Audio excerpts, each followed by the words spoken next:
Hi everybody, welcome to the podcast. This is Living La Vita Loca, and this is episode 18. My name is Fazz. And I'm Rich. And we're confident about that this time. Yeah. So, what, my name or the episode number? Both? Yeah, both. I'm the fact that we questioned it and both went, yeah. Both? Yeah. I'm pretty confident I'm Rich. Yeah, this won't become every week shtick. We do genuinely struggle with the start of these pods. So I hate starts. ends, middles. Yeah. Just general progress. Yeah. I was semi-assaulted by a dog on the way over. Semi-assaulted. Well, yeah, like, as in, he leapt at me and went, like, as in, yeah. And I didn't expect it because I was looking at my notes for Little Big Planet, which will be coming up soon. I was looking at them on the way over, and a dog, like, when you just don't expect something to be leaping up at you. Yep. So he was at me, or she or whatever. So up in your face. Yeah, pretty much. I was like, and it was a terrier as well. So you'd be a bit like, oh, are they gonna have a chomp? I like dogs usually, but this one was like on it. So, yeah, got a semi run over at the weekend as well. Oh yeah. Yeah. How'd you do that? So we're in Manchester. With my friends, Nath was there from the pod, and we were stood outside the bar, kind of on in a lane in Manchester. There's lots of lanes in Manchester, and where there's the pavement just kind of meets the road. Yeah, I was kind of stood on the edge of the pavement / the gutter, right, in this lane, and then this taxi came really quickly down the lane, and I don't think he realised how quickly he was going and kind of slowed down into me a little bit, so kind of got clipped a bit by a car. Wow. But I did ask Nate the next day if it was my fault. He said no, so that was good, because I was worried because I'd been drinking that it was my fault, but it wasn't, so I feel a bit vindicated about being run over when it wasn't my fault. Yeah. So, wow. I know. There you go. So, dog, car, they're coming at you. In the streets. Watch out. I'm sort of nervous sitting opposite you now, if I'm being honest. Table's just going to flip out. I'm on a flight path. Yeah, wait a minute. It's fine. It's probably fine. Yeah, I mean, if we get hit by an aeroplane, then we all know little about it. And this podcast, if it survives that, would be impressive. So, yeah, like a black box situation of... Yeah. I mean, it's kind of a terrifying thought, but also I'm taking a bit of solace in the fact that you went from car and you kind of downgraded to dog. Yeah, so that's if true. Anything, you might get hit by, I don't know, a well-meaning housefly or something. It has to be well-meaning. What if it's an aggressive housefly? Well, yeah, I suppose that would still count, wouldn't it? There is no such thing as a well-meaning housefly. They're always just there to piss you off. They don't mean well at all. It's we're gonna go put our fucking feet on your food, and then poo on your food, and then we're going to just buzz into your head and make that noise that really annoys you for hours. So have I touched a nerve? Maybe. Oh, is that a plane coming in? It was, yeah. No. It really is. Uh-oh. Anyway, so yeah, we are going to talk. We're going to be a little bit creative this week. We're going to talk about creativity on quite. Yeah, we'll talk about creativity rather than being creative. Well, we know you've got a past the history of being creative with video games, and you've dabbled with different sort of you made your own controllers and things, or had a go with that kind of stuff. So you've got that bone in you. That's true. I don't. I struggle for imaginative play with my children, so which is a real. You set up that entire Mario Kart circuit in your back garden.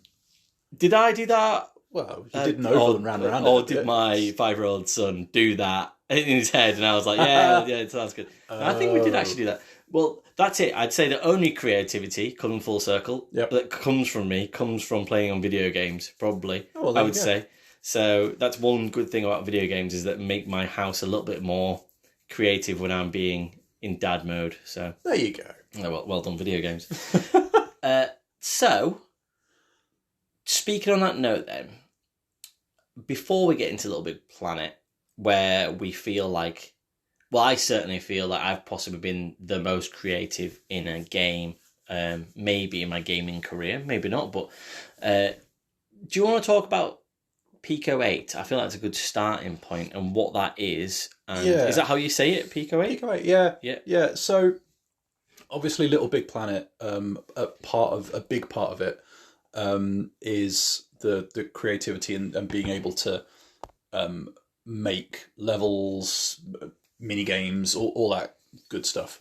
And obviously, like it's not alone in that. So you've got your Mario makers, or Dreams and all that kind of stuff that will let you do various bits and bobs. Or I think, did Time Splitters 2 have like a level creator and stuff like that? Like there's like a bunch bunch of other bits and bobs. Create a wrestler mode on various things. Tony Hawk's, bring your own park, skater, and create a park. So like there's a long and rich heritage of introducing your own stuff into a game. Pico 8 is a bit of an odd duck because it is how do they bill it? It's like a fantasy console, so it's a retro console that never existed, basically. Yeah. Right. So it's kind of like the NES, that sort of 8-bit vibes, nice chunky pixels and beepy boopy noises and all that kind of stuff. The idea is that it can run on like PCs, Linux, Raspberry Pi, and stuff like that. You buy your license, you can go in and you have like a kind of either like an online storefront that you can like download stuff, or you can export the games and charge people for them and stuff like that. Or you can export them as like images, so you can effectively attach these quote unquote cartridges to like tweets and stuff like that, and distribute them that way. Wow. But also you can create everything using code in Pico 8. And if somebody's made something that you quite like, you can access the code and then take the bits that you like, or riff on it, or however you want to attack it. And it is code. Like it's hardcore stuff to the extent that I am legitimately terrible at it. Like I can't, for the life of me, and I have tried, like actually create anything massively worthwhile that actually works on it. But I would like to try. And like part of what's cool about it is not only do you have that kind of community and that whole ethos of building stuff, but because it will run on things like Raspberry Pi, you can go in and basically incorporate it into your kind of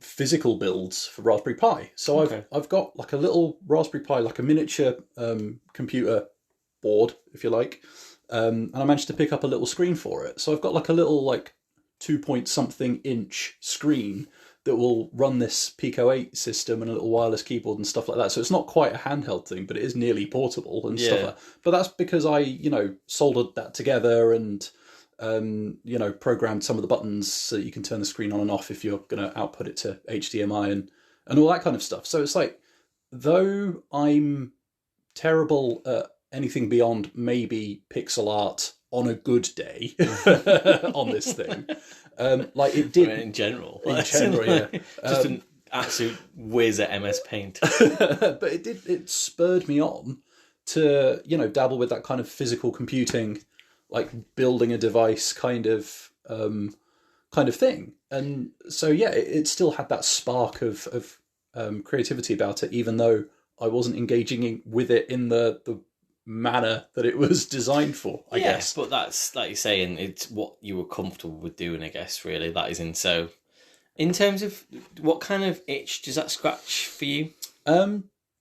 So it's the sun that's coming at me. I was going to say, the sun's coming right through that window, isn't it? Better that than a plane. So it's I like you alluded to, I've mucked about with like building arcade sticks and controllers like that and stuff like that, and I've modded a controller or two here and there, and I like the idea of like building a physical thing. Yeah.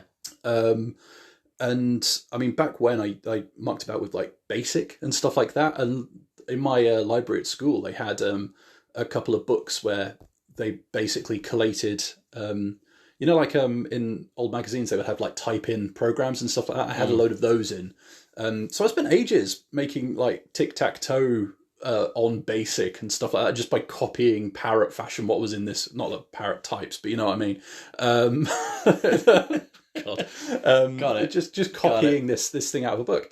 And yeah, like whenever I've mucked about with something like Little Big Planet or Mario Maker and stuff like that, like that impetus is always there to start with. I'm really enthusiastic, but it wanes very, very quickly because I think because it's attached to a game, basically, where I'm like, okay. well, there's this community out there who are making these things and they're better than anything I've got. I'll just play those. Or worse, I've paid for this game. Why haven't the developers made these things? And it's sort of all of those sort of like creative games sit in a really weird place for me personally. Whereas something like Pico 8, it feels like there's even more avenues to it, like the physical computing side of things. Yeah. And you know, I think it scratches the same itch as, say, the people that build arcade cabinets and stuff like that. You know, I think it's just satisfying to have something sat in front of you when you're done. Yeah. I mean, you know, like, that's a really nice thought to think that there's, I guess, different pools of people that enjoy different ways of being creative. Like, so you can, I guess, get creative in these types of games we're going to talk about today, or in a different way where you are building it from scratch. And like you say, you're worrying about the code. But it's cool to think that you can be a video gamer that makes a video game within a game, or you could make something completely from scratch that, you know, there's an instruction book for Pico 8 in your front room, or like, and you have to buy a license, like you say, but at the same time, you are still, this is you're by yourself, you crack on, we'll give you a couple of things, but you are building completely whatever you want to build, and like you said, it might be different compared to what other people have built. Yeah, and there's, because of the way it's put together, those inherent restrictions, like you would have on say, an 8-bit console from, you know, back when, and that's what drives the creativity. So I mean, like, there are some incredible bits and bobs out there, like demakes of famous games or ports of arcade things and stuff like that. And yeah, some of the technical wizardry on display is astounding. Yeah. Whereas I'm quite happy to just know that I can fire it up on a little 2-point-something inch screen and it'll actually fucking work. I mean, and I can get in and browse these things. Yeah, you know? it impresses me. So, you know, I'm like, ooh, a thing. Cool. So let's talk about Little Big Planet then, and how we got from, well, at least why I wanted to start the conversation around the creativity and the part that it almost feels like there's two games in one with Little Big Planet. So Little Big Planet, we're going to do this collaboratively because I have played the PSP port from the PlayStation 3 game in 2009, and the same for you. You've played the Vita from 2012. Yeah, there or thereabouts. I think it was possibly attached to Little Big Planet 2 or something like that. Yeah, or so I forget which way around it goes. So I have researched this in so much that I have looked into, because I've played Little Big Planet again and Little Big Planet 2, so the PlayStation 3 games, I had a little dabble with them, and just to see if the stories were different from the PSP game, which they are. So it's almost like it is like the PSP game was a direct sequel almost to the to the PS3 game, the first one. But yeah, it almost doesn't really matter. Like, it's almost the story is just there is a story to it, but actually they're still well self-contained. They're fairy tales, yeah, aren't they? Like, yeah, pretty much, yeah. So and then when I talk about the two parts of the game, then you've got the story mode, if you will, and almost your own creative side within that, and then you've got the Little Big Planet community, which is now defunct. But it's nice to kind of talk about that because that's more of the creative side of it as well. And that feels like half a game that now is missing from existence, which is extremely sad. And there's different reasons for that, which we'll get onto. But yeah, that was a big thing, I think, really, at the time. And it's funny that doesn't exist anymore. And I know Mario Maker 2, for example, does the same sort of shtick. So actually, there are platformers out there that have that. But it feels like I feel like there should be more of a community around it and more people doing that more often. Yeah, and I mean, like, the people that were behind Little Big Planet went on and did Dreams on the PS4 and stuff like that. And considering how much of certainly the Vita version lent on that community thing that is now no longer there, you got to wonder with something like Dreams, where even more emphasis is placed on that community thing. Like, Yeah. what happens with that one day, you know? So, I mean... I'm certainly going to bin it off. Well, interestingly, I found out that there are people who are trying to revive the Little Big Planet community on Vita. Oh, really? Yeah, but it requires things like hacked Vitas and stuff like that. Right, okay. And it's all a bit like... It's a lot of effort Just to go to. Like, your casual player is not going to do that. No. And I mean, don't get me wrong. Like we'll cover that. There's still stuff there. Yeah. But because the community thing, the whole idea of downloading bits or sharing your creations, even if it's just a character within a bigger level or whatever, like is so front and center. It really does feel like a big part of the game is missing nowadays, which is a shame because I used to enjoy browsing that. Like with the Pico 8, like I used to enjoy going through what other people had made. Yeah. And, you know, The catalogue. Yeah, see how people had used and abused the systems and stuff like that. Because I think I read that the Vita, I get the creative room. What would you call it? It's called the Moon. Is it called the My Moon? Is it? Or yeah, is it I think they were moons. the community? I was going to say that there's one that's just labelled community. Yeah. Or So something like that. yeah. So basically, where everyone's creations laid, that was 10 years. I think it lasted for 9 or 10 years. Like until I don't know if Sony used it as an excuse or not, but when they had the hack, when there was that big sort of everybody's information on the Sony servers got hacked, they then used that as an excuse to close down the Vita community, which was like, so that was 2021. And it was like, oh, is that like, so did they just use it as an excuse, or was it, I mean, it obviously would have probably been genuine as well to kind of clear up some old debris of people's things. But yeah, so I mean, I wonder if that hadn't have happened, would they have let it continue? That's an interesting thought. But you think, looking at the support of the Vita, maybe not. Yeah, I mean, I think it's a tricky one. I mean, I have no idea if, say, the PS3 communities. I'm assuming they're gone. They're all dead. Yeah. Yeah. PSP is dead, and PSP. I think when that lasted, like, I think it was 2016. So it was like a 7-year thing. Oh, sorry, I said PS3. No, but I was saying, but PSP lasted for like 7 years. Oh, right. That was available as a thing, and PS3 also had one for like, but that's gone. Yeah, you can't get you. So, like say, I played it this weekend, like just to have a little look at it on the PS3, and you can't access any of that part of it again. So it's just completely gone. And I'm like, oh, my levels that I made back in like 2008 or whatever it was.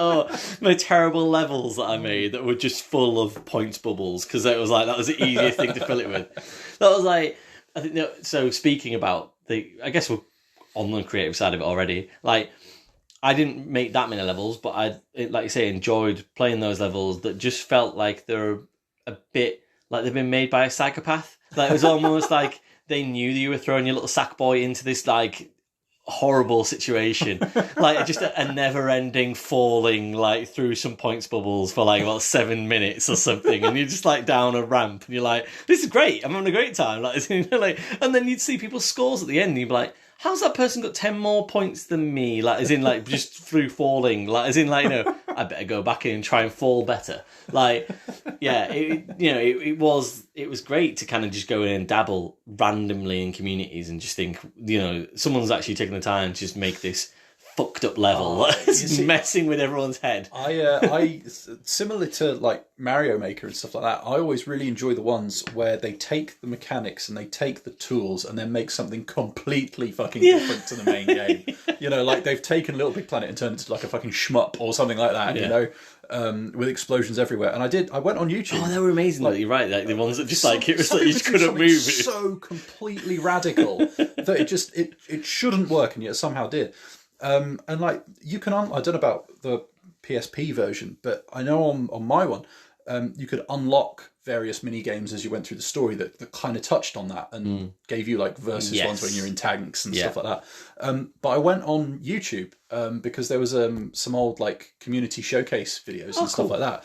And yeah, people were back in the day were making all sorts of balmy shit. It was awesome. And it's a real shame that that's all gone now. Yeah. And so, again, I won't keep on doing it, but like to caveat and say that there are games out there, like you say, Dreams, Mario Maker, that they do exist and you could go and find that. There was something, for me personally, quintessential about Little Big Planet and the trimmings of that game and that world, which I'm going to get into now, that really kind of made me feel very happy. The kind of Stephen Fry whimsy. Exactly. Yeah. So I'm going to jump in now and start reviewing, I guess, the game as a whole, and then you can do yours from your point of view in terms of, and so, but I'm going to sort of do it with a little bit of sort of, like you say, the whimsical look back in terms of also talking about the PS3 game. So I don't think I've ever been as happy playing a video game as playing Little Big Planet for the very first time.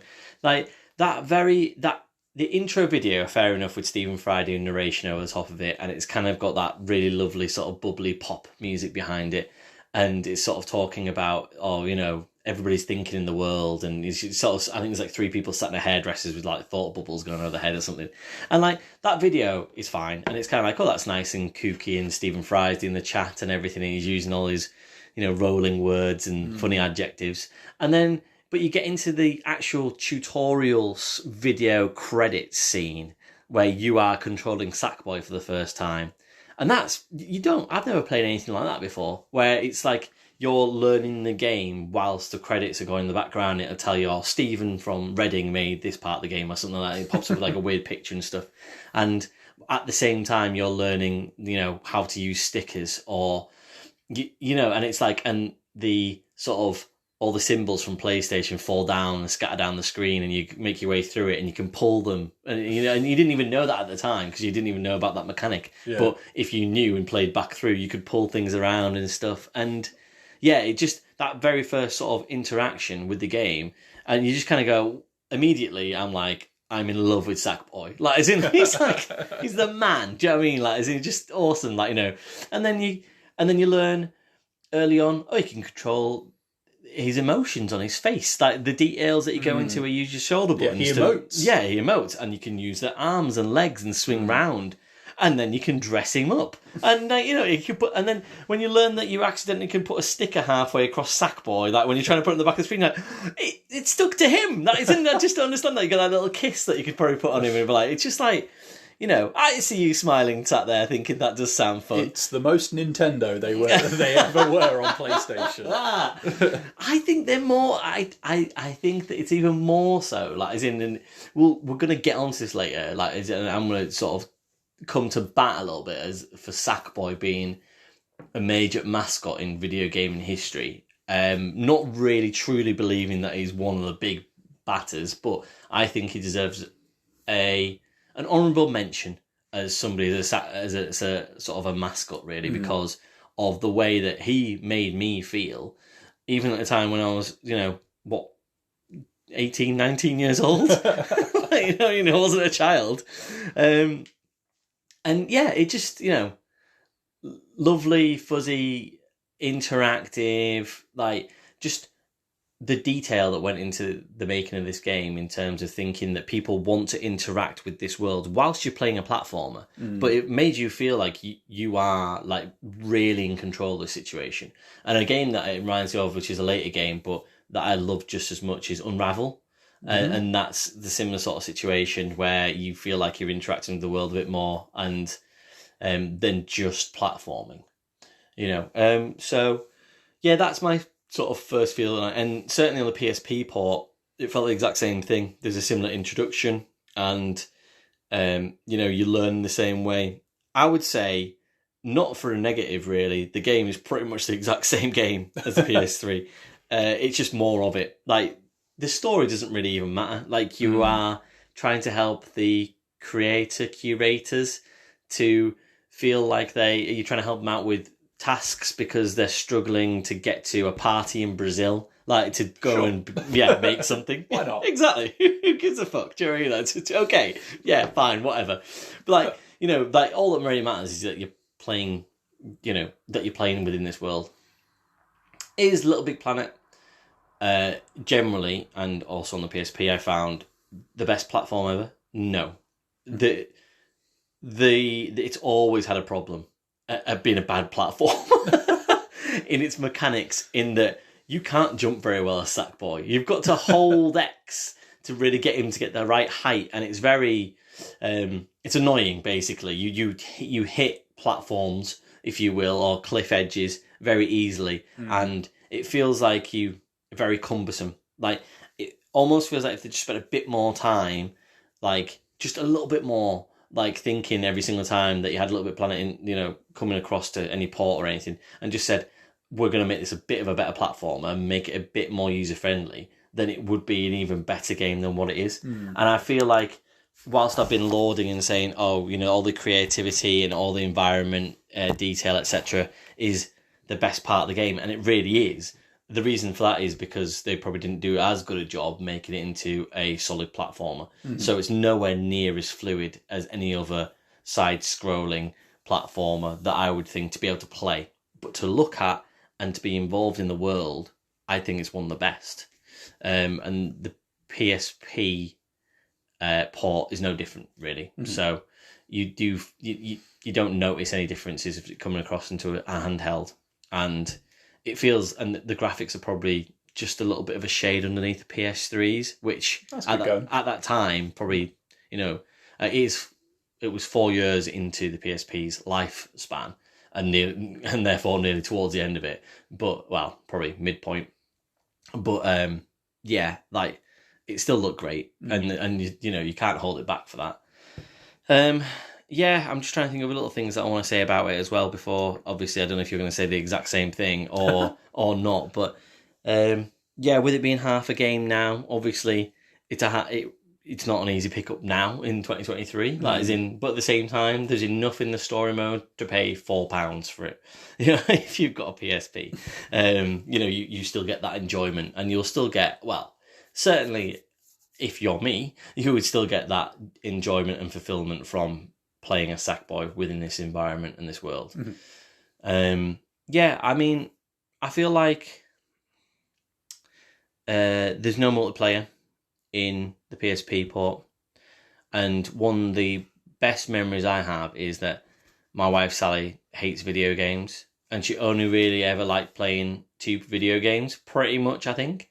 One of them being Mario Kart, which she really enjoys Mario Kart, and we play it like wherever we get a chance to play it. And she plays Wii Sports every so often, or Switch Sports now. And maybe we've done SingStar or something like that. But in terms of actual video gaming, the only game that we've ever played together to some sort of length was Little Big Planet.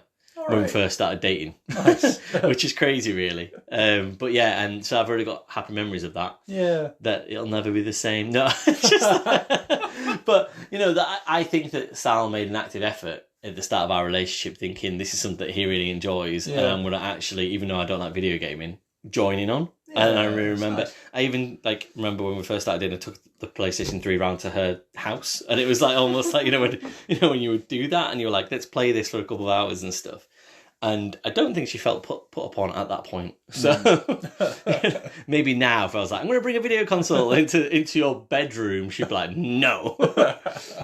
So I've just got really good, fun, happy memories of the game. And I feel like generally, overall, it's a fulfilling experience. And even with the creative side of that gone now, I can look back on it fondly and remember that and say, actually, one day, this, long time ago, this was something that was even better than what it currently is. So, but I'm going to give it an arbitrary score of 8 out of 10.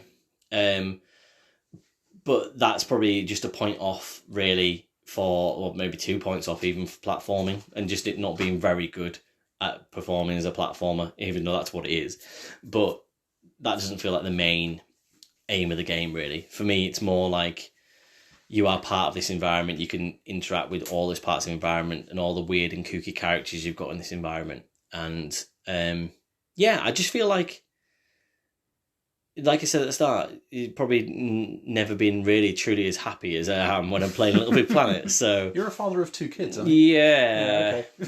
Never really truly as happy. Repeated and full stop. Anyway, so as a father of 0 children at the moment... Wait a minute. Right. Wait, what? Yeah, wait. No, okay, then, good. Right, that's fine. How do you feel about Little Big Planet and the PS Vita port?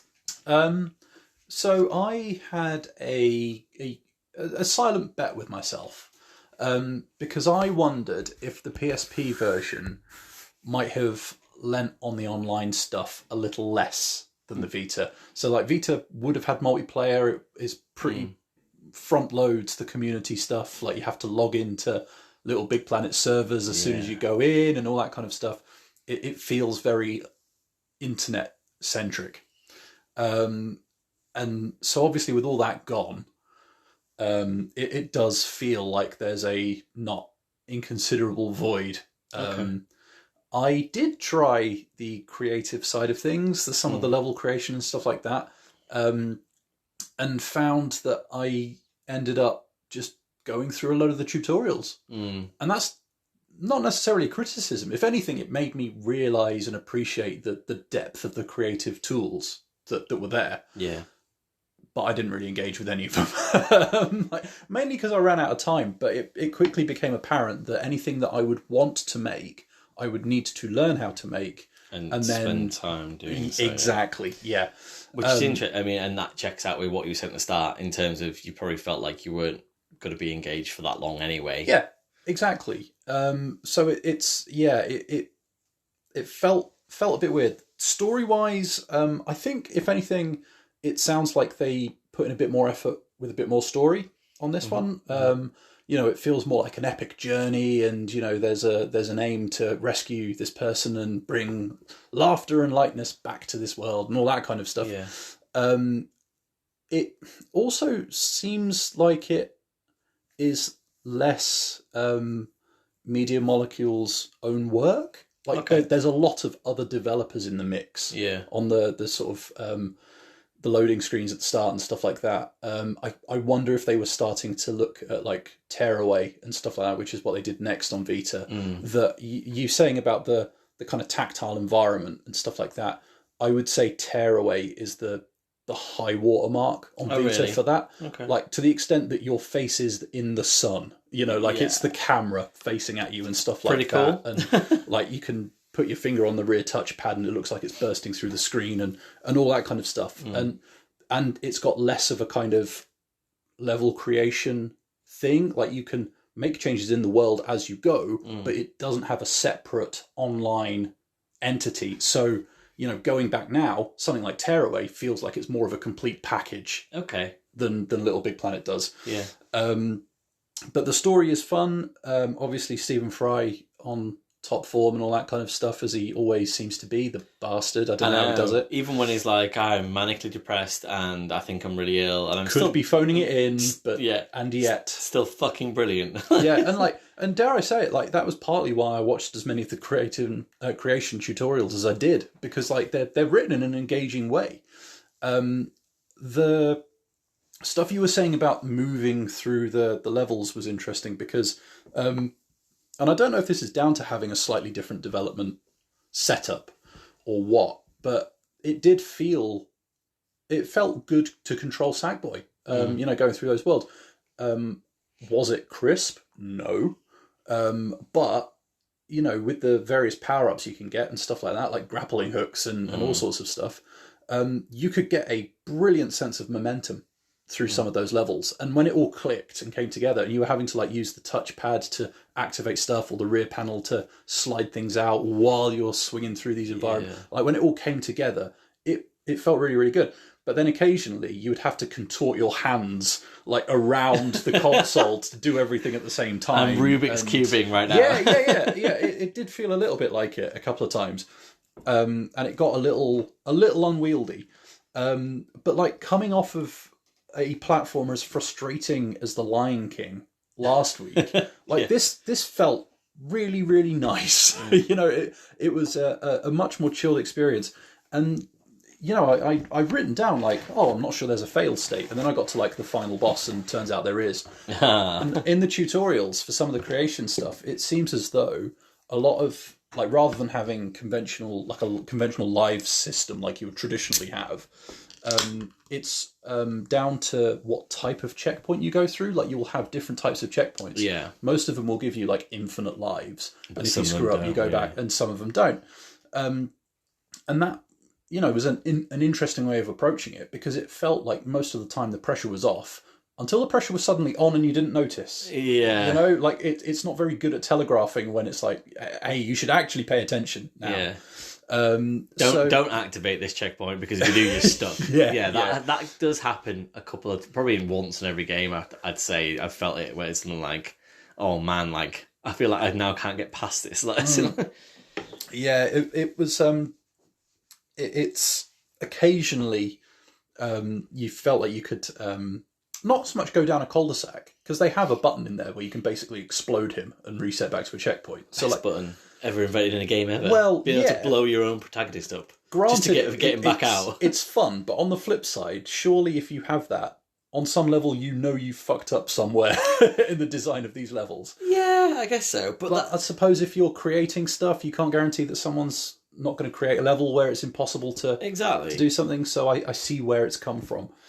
I mean, and also, sorry, not stopping your flow, but like that, it speaks to, and it's interesting that you sort of say that the PS Vita version and maybe the later versions of Little Big Planet seem a bit more flowing and probably better at platforming, and they're maybe working their way towards something like Tearaway. And actually, what I'm feeling like I'm hearing is almost the PS3 versions and the PSP version, where it felt like you were living in a world where everything felt like it was all in the creative engine. Like, as in, I could have built all those levels. Like, as in, yeah. But you lack that little bit of momentum because of that, because everything kind of feels like it's cut out of cardboard and then pasted over and put fluffy things on it, which is great because you feel like, oh, I'm really playing the game that they've built almost. Like, it feels like that. Whereas actually, so I can understand why that might happen, where it's like, oh, there might be sort of a kink where, you know, like, isn't you get stuck between two places and stuff. Yeah, and it's an interesting point about whether or not. Like, I would be curious to know whether or not they built the levels using the level creation tools that are in the game. Because I know it feels like it is. It feels like it could be. And I think part of that is because as you go through the levels and the tutorials and things like that, you are unlocking the things you've just walked past and stuff like that as you go. And I know there are some games that have done that, where they give you the tools they use to make the damn thing. So it would be interesting to hear if it falls into a similar bracket. Because it's like you say, you feel like you are contributing to it somehow. You feel like you're part of it, and yeah, on the whole, like it was a fun experience. It was a pleasant experience. I enjoyed my time with it. You know, there are those mini games to unlock that I mentioned. Are any of them any good? That's up for debate. But it's nice to have them. Yeah.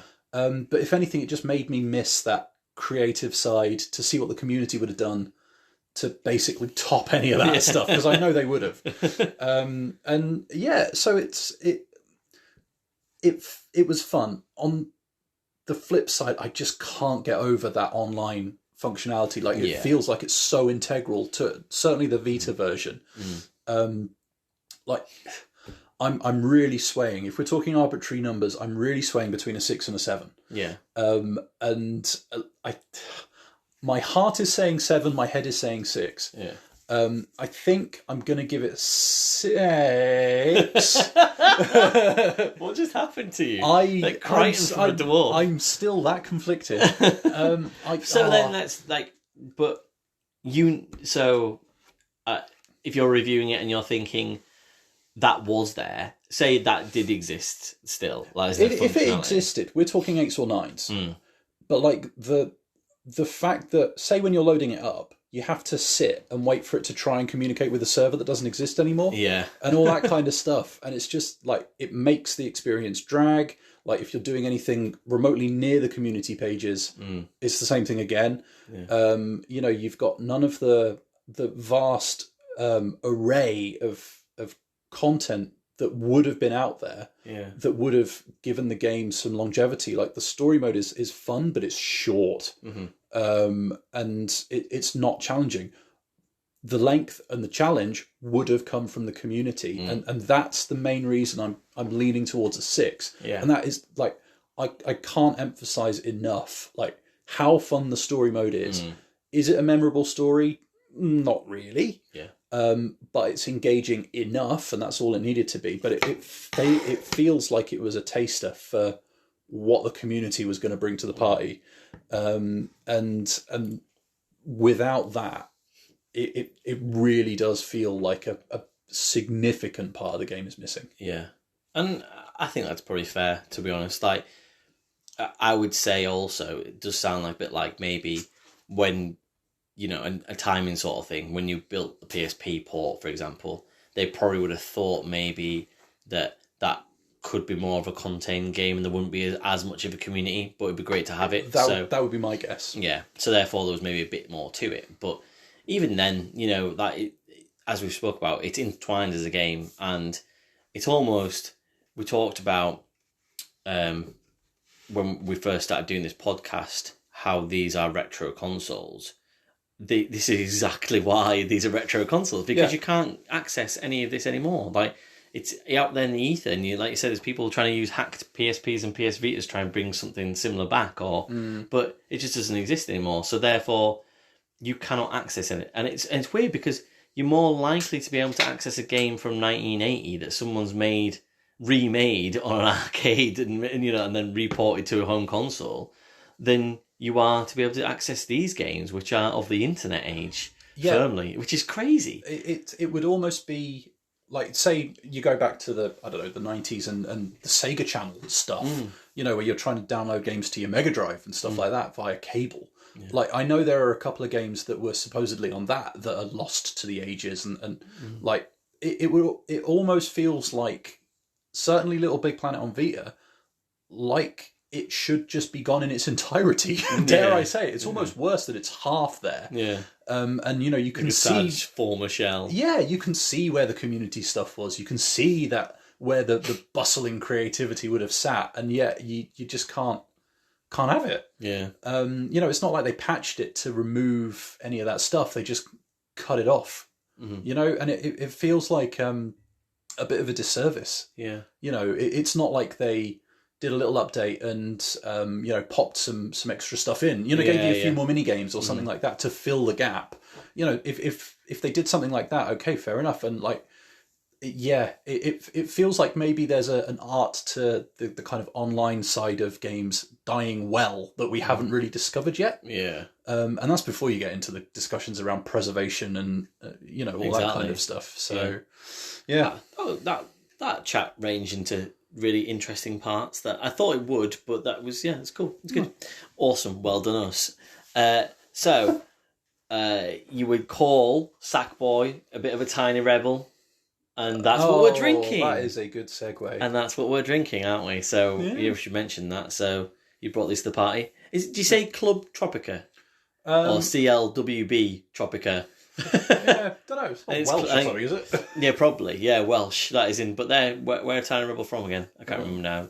I'm sure it's like. Oh, they're from Newport. So. Yeah, that would make sense. Okay, cool, awesome. Yeah, but we're all learning this evening. I remember one of the nicest Tiny Rebel ones that I had was the Snowball flavored IPA. That was I can't remember exactly what it was called now, but it was a spin or a pun on a Die Hard reference. Nice. And it was great, and it was, a Christmas beer, and because Die Hard's a Christmas film, as everyone knows, and and it was wonderful. So definitely check them out. I mean, they're quite widely available, probably in most supermarkets, but probably pay a little bit more premium for them, but they are they are tasty, quaffable, really nice. So, right, speaking of Sackboy and being a Tiny Rebel, then, and rebel without a cause. He's a rebel with a cause, or I'm a rebel with a cause. I'm just going to keep on trying to segue in and out of things here like a maniac. Yep. And I think that he should be classed as a mascot for PlayStation. Now, we, before the pod, had a bit of a discussion about the top 10 mascots in video games of all time. This isn't something new. People have talked about this previously. There are lists online, and they don't seem to include Sackboy. Like I said, I believe it's probably the same, really. But I think he deserves a bit of honourable mention because at that time, during that era, I don't remember there being too many other, certainly for PlayStation, PS3, PS4, what I would call mascots, and he's been ported to PSP, he's been ported to Vita, he's gone on to be in PS4, there's going to be a PS5 game. He's started to have a bit of longevity. You had a bit of a take on what you think a mascot is. Yeah. I guess really what the definition would be, and that kind of helped us kind of come up with a bit of what we feel might be our definitive list. Yeah, so this came about because I'd half joked, half not said about Geralt from The Witcher being on the list, because of like cut through into different like media and stuff like that. The snag was that he originated in a book rather than the games. So we're like, okay, so they got to originate in games. Yeah, that's fair. And I think there's still something to be said for cutting through. And the caveat I've written down on here is you wouldn't get a Kratos lunchbox. Yeah, there we go. That was when I came up with the bit of the list that I've got in front of me. I was like, okay, who could I imagine being plastered all over Tat? Yeah, that's it. I think you're perfectly right. That is in. Can you sell it to children? Yeah, outside of any media almost. That is, it's just like on something, plaster them on something. Granted, there are a couple of caveats like in the list that they wouldn't be on a lunchbox per se, but you could still definitely buy them on Tat. Yeah, okay, so, that's fair. We can go with that then. Yeah. So shall I launch into what I've got? Well, I want to just say, can we start at the top and work down? Because I know that sounds silly. Because obviously everyone usually builds into, what's going to come in, drum roll, what's coming into number one. But actually, I think the top 4 or 5. The top 4 are pretty much a clear cut. And I think they should be in most listeners' minds quite clear cut. But you list them because I've got probably a little bit of a different feel on what order they should be in. So shall I do my sort of top 5? Yeah, go for it. Shall we do that? So I've got Mario, Pikachu, Pac-Man, Sonic, and Donkey Kong. Okay. Which has changed a little bit since the last time we talked. Yeah, Donkey Kong wasn't in your list last time. Donkey Kong wasn't in my list. And then I started thinking about it and was like, well, actually, like if we're talking, the sort of original clutch of arcade games and that sort of classic 80s thing, that image of cartoony Donkey Kong trying to, hit and or avoid Mario definitely comes to mind pretty quick. So I think actually, like his star has waned a little bit in recent years. Well, apart from in the Super Mario Brothers movie, well, true. So which he's like a main player in, and I think that will help. Yeah, quite his possibly. Branding for me, it certainly helps put him into the conversation. If that wasn't so recent in my mind, and also wasn't such a big part of it, with Seth Rogen doing the voicing of it, I'm questioning myself, but I think that's the case. Right. Yeah. Then then that feels like it would be sort of fair enough, might not put him in there, but actually thinking about it, he's I think there's an argument for him. Yeah, definitely. I think you could make a case. I think he's going to be in the top 10 at least. It's just a case of where, isn't it? Yeah. So certainly there's top 4. Just run me in order again, a bit slower. Who you've put where? Okay. So up at the top, I've got Mario. Okay, so that is generally, from what I've seen online, people's number 1. I think. So that's fair. I think some people have Pikachu, don't they? I personally would put Pikachu at number 1. Yeah. Because even though it is just the one franchise, the amount of children that have Pikachu on them at some point, like you say, plastered upon them, the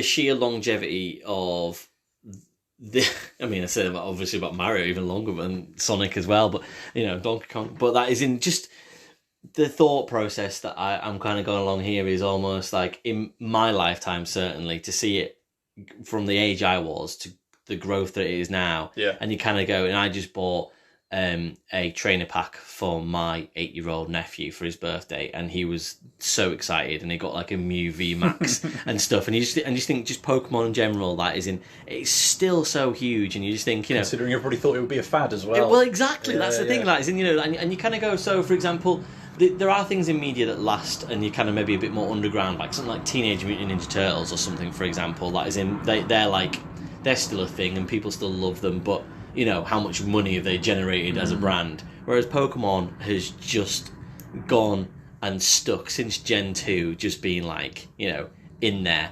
And it almost doesn't matter. They got to the point where it doesn't matter what they do. That, you know, that is, they can release a shit Pokemon game, or like, you know, like something that like hasn't resonated very particularly well with Violet and Scarlet, or, you know, didn't land great. They can just release Pokemon that are just random bits of furniture with eyes stuck on them. Yeah, and there's some that are like bunches of keys. And yeah, stuff do you know what I like mean? that. It just doesn't matter. It just doesn't matter what they do now, and people will still go, yeah, take my money. Like, as in, it just and then you distill that all down into one character, and whilst you might go, oh, you know, you've got Ash and things, everything has Pikachu's face on it, and he has been there in every. You know, you look at the artwork of the front case of Arceus, and he's on there, and you think there's no reason for Pikachu to be on there. Like, you know, it's a game about, you know, set 1,000 years ago in a different land and stuff. There's no reason to have a Pikachu in this game, but he's still on there. Do you know what I mean? Even like one small Pikachu, and you just think he's always attached to everything that Pokemon does, and the amount of money that Pokemon's made. I just feel like almost he's at a point where he's probably surpassed Mario in my mind for something that, if you're going to think of one, if someone said, what is the thing you associate most with Pokemon? One of the biggest brands in the world, you'd say Pikachu. I think probably first. Certainly, if you go into like a Nintendo shop or something like that, you're probably almost as likely to see Pikachu as you are Mario nowadays. Probably like 50-50-ish, isn't it? It's almost like, you know, in terms of like how much coverage they would Tat have. Yeah, exactly. How much tat you're on. You know, like how many, you know, of those little baskets that have all the cuddly toys in that cost a lot of money just for a cuddly toy. Yeah, it's like £25 for a Bowser, but then you literally, like, you look next basket and it's just random Pokemon, and then one just full of Pikachu's pretty much. So yeah, you know, 1A, 1B, you know, kind of like there or thereabouts, aren't they? Yeah. So yeah, number 3 I've got Pac-Man. I would argue the OG video game Mascot.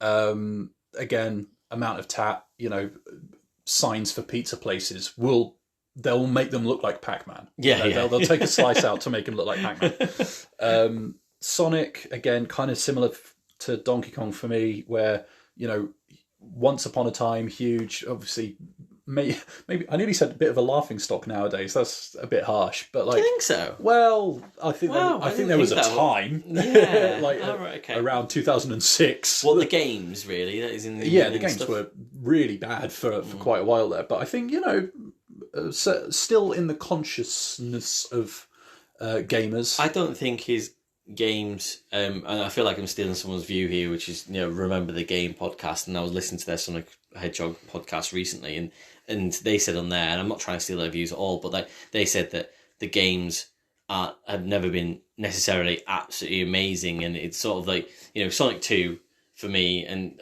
played Sonic Mania recently and stuff, and they're really good, like, is in, but like, you know, the games have never been like what Mario games are, and probably nearly all the time, really. Like, and there's not loads of terrible Mario games, but then Mario did saturate the market. Like, you put Mario on everything, like, as in Super Mario Party, blah blah blah, and stuff. So there's probably some duffers out there.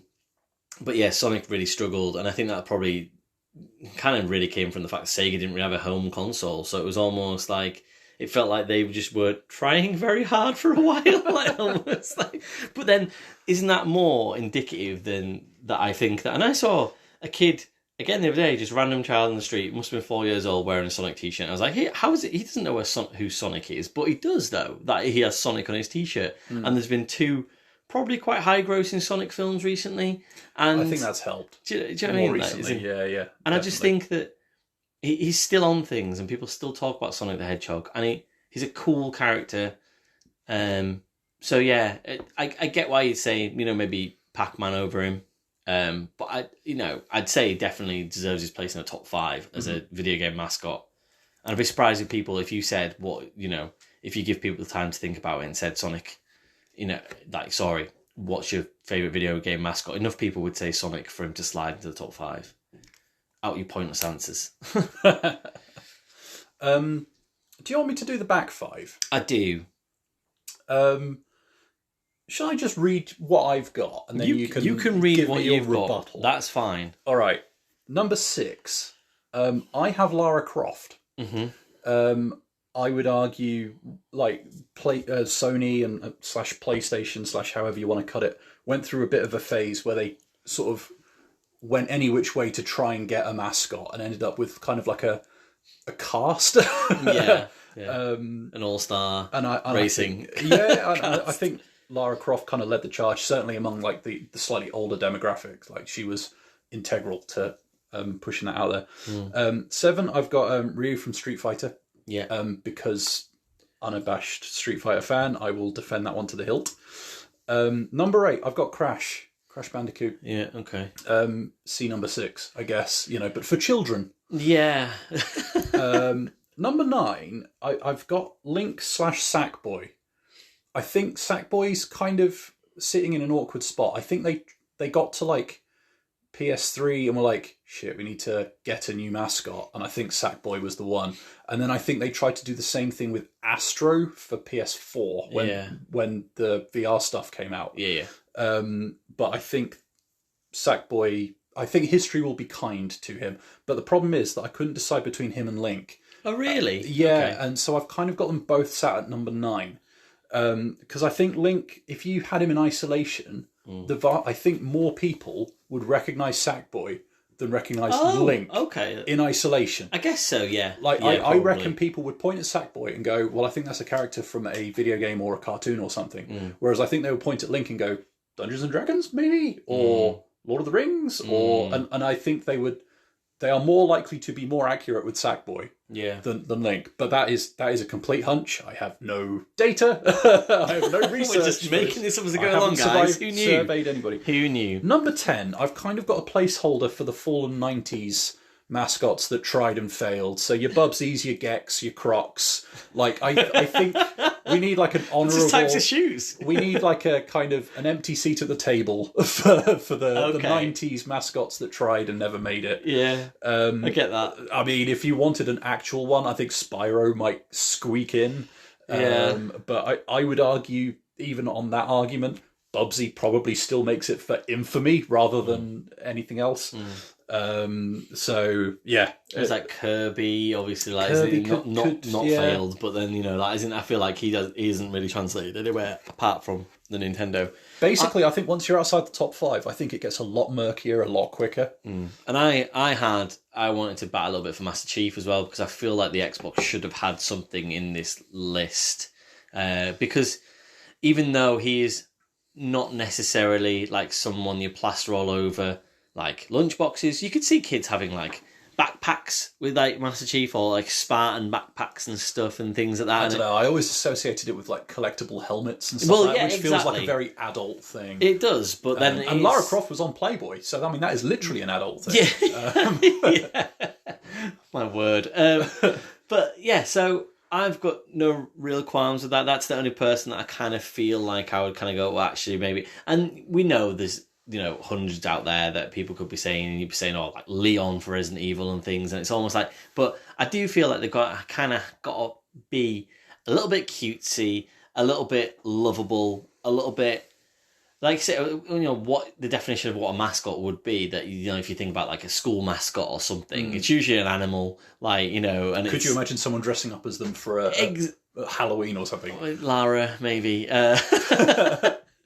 Right, but, and on that, but if someone came out with like a Crash outfit, I'd be freaked out. Well, yeah, you would, wouldn't you? Like just a fox, topless fox, that is in like a bandit or a bandicoot as he is. But like, yeah, so I know I feel like that was a bit of a whistle stop tour, but yeah, those I'm glad that we kind of at least give a little bit of consideration to Sackboy and sort of said like we'd probably maybe have him on the edge of the bubble, fighting it out with Link, which would be a great fight. Yeah, I mean, now I'm looking at it again, I'm questioning everything, but let us know what you think. I'm just thinking of a dungeon with Link in it and just like 1,000 Sackboys, like as in just windmilling their arms around, like as in because you can do that with R1 or whatever, and like just smiling their little heads off, and just like Link being like, oh, this is my worst nightmare. So that'd be great. But yeah, so to be continued. Yeah, pretty much. Yeah, we'll probably round back on that at some point. But yeah, it's been a pretty creative week, and that was a nice creative quick list at the end as well. So you're welcome. Cool. Right. Thanks very much for listening to these guys, and we will see you soon. Cheers.